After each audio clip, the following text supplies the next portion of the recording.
नमस्कार दोस्तों, आज की न्यूज में आपका स्वागत है। दोस्तों, रूस यूक्रेन युद्ध की लड़ाई शुरू होने के बाद से ही भारत यूरोप को सस्ते तेल की सप्लाई कर रहा है और ये बात पूरे पश्चिम जगत को पता है कि भारत कोई बहुत बड़ा उत्पादक देश नहीं है। सभी जानते हैं कि भारत अपनी जरूरत का 80 से 85% कच्चा तेल इंपोर्ट करता है।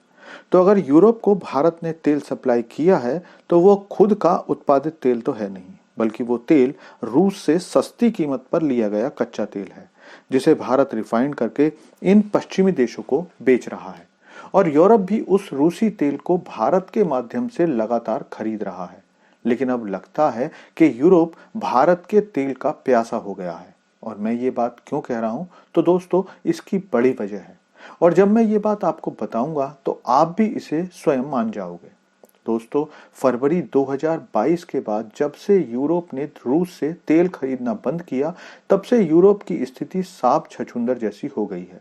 यूरोप इस फैसले को ना तो निगल पा रहा है और ना ही उगल पा रहा है, क्योंकि अगर यूरोप रूस से कच्चा तेल और गैस खरीदना शुरू करता है तो अमेरिका नाराज होगा और लगातार इसी तरह से चलता रहा तो अर्थव्यवस्था की हालत पतली हो रही है। और यूरोप की तेल की जरूरत इतनी है कि उसे किसी न किसी को तो पूरा करना ही पड़ेगा। सो भारत ने रूसी तेल को रिफाइन करके यूरोप भेजा और अब ये स्थिति उस लेवल तक पहुंच गई है कि लगता है कि रूस की तेल की प्यास भारत बहुत बेहतर तरीके से बुझा रहा है, क्योंकि पूरे यूरोप की तेल खपत का एक बहुत बड़ा हिस्सा भारत से लगातार जा रहा है। और वो कैसे, चलिए नजर डालते हैं।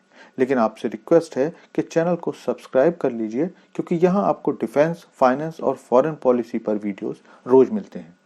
तो दोस्तों, मार्केट इंटेलिजेंस फर्म केपलर के अनुसार जो देश रूस से सबसे ज्यादा तेल खरीद रहे हैं, उनमें से एक भारत का प्रतिदिन खरीदारी 3 लाख बैरल प्रतिदिन तक पहुंच गई है, जो कम से कम 2017 के बाद सबसे अधिक है।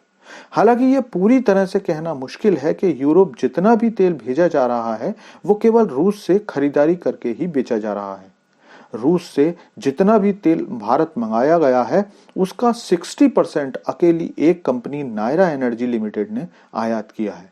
लेकिन यूरोप को भेजने वाले कुल तेल का लगभग 1/3 तेल भारत की जानी मानी तेल कंपनी रिलायंस इंडस्ट्री ने भेजा है। इसीलिए मैंने कहा कि हम ये नहीं कह सकते कि यूरोप भेजे जाने वाला सारा तेल भारत रूस से ही मंगा रहा है। लेकिन अब सवाल उठता है कि रूस से आने वाले तेल की वजह से किस देश को भारत ने सबसे ज्यादा नुकसान पहुंचाया है। तो आश्चर्यजनक रूप से वो देश सऊदी अरब है, क्योंकि सऊदी अरब से केवल 94,000 बैरल प्रतिदिन तेल का आयात हो रहा है, जो फरवरी 2020 के बाद सबसे कम है। इसके अलावा एक बड़ी बात यह है कि पहले भारत ज्यादातर तेल अपने पड़ोसी देशों नेपाल, बांग्लादेश और श्रीलंका आदि को देता था और भारत का एशिया को कुल तेल निर्यात 33% के आसपास था, जो अब केवल 19% रह गया है। मतलब बाकी सारा तेल अब भारत से यूरोप की ओर शिफ्ट कर दिया गया है, जो कि भारत के लिए एक फायदे का सौदा भी है, क्योंकि पड़ोसी देशों को भारत जब ये तेल बेचता है तो अक्सर उसका पेमेंट देरी से भी मिलता है, जिससे भारत को कभी कभी लंबा इंतजार करना पड़ता है। लेकिन यूरोप के देशों को भारत अपनी शर्तों पर तेल देता है और पेमेंट भी खरा होता है। अगर यूरोप को कुल निर्यात की बात की जाए तो इस समय यूरोप लगभग 9,35,000 बैरल डीजल और गैस प्रतिदिन आयात करता है, जो अक्टूबर से 5% की वृद्धि है। तो है ना ये भारत के लिए फायदे का सौदा।